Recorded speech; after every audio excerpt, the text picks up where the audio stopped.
Greetings, Neo-Swedenborgians. I'm going to read today from Intra Muros by Rebecca Ruter Springer.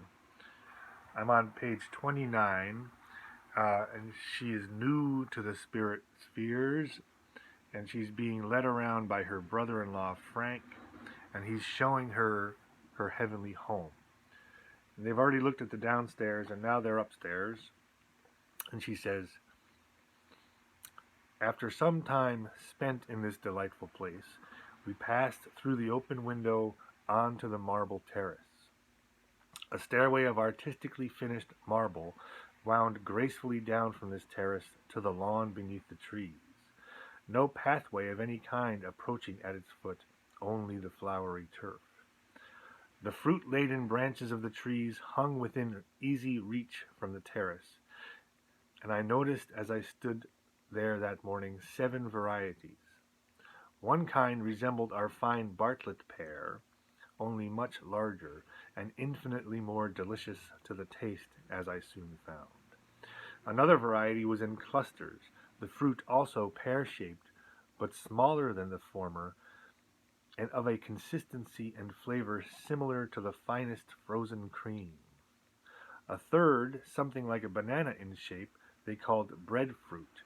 It was not unlike our dainty finger rolls to the taste. It seemed to me at the time, and really proved to be so, that in variety and excellence, food for the most elegant repast was here provided without labor or care. My brother gathered some of the different varieties and bade me try them. I did so with much relish and refreshment. Once the rich juice from the pear-like fruit ran out profusely over my hands and the front of my dress. Oh, I cried, I have ruined my dress, I fear. My brother laughed genially, as he said, "Show me the stains." To my amazement, not a spot could I find. "Look at your hands," he said. I found them clean and fresh, as though just from the bath. "What does it mean?" My hands were covered with the thick juice of the fruit. "Simply," he answered, "that no impurity can remain for an instant in this air. Nothing decays, nothing tarnishes, or in any way defigures or mars the universal purity of the beauty of the place. As fast as the fruit ripens and falls, all that is not immediately gathered at once evaporates, not even the seed remaining." I had noticed that no fruit lay beneath the trees. This, then, was the reason for it. She says, quote, "And there shall in no wise enter into it anything that defileth," I quoted thoughtfully. "Yes, even so," he answered, "even so." She's led around her house. It's made of a beautiful green marble.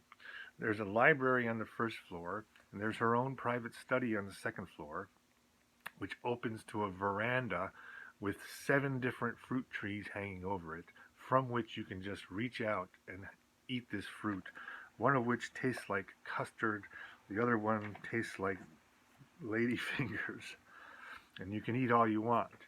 Now, curiously, the Monsignor Hugh Benson has a similar experience, where he finds these fruit trees, and he eats from the fruit trees, and the juice, it's this juicy fruit, but then the juice just disappears. It doesn't run down your shirt at all. And so, on the J. Hewitt Mackenzie map, I've placed this realm at the top of the second sphere, because this realm that she describes is religiously specific. It's beautiful. It is the most beautiful place you've ever seen, but curiously and amazingly, there are levels above this that get even more beautiful. So I'll link this below, Intra Muros, Rebecca Ruter Springer, and I'll talk more about where it fits in the map tomorrow. Thanks. See ya.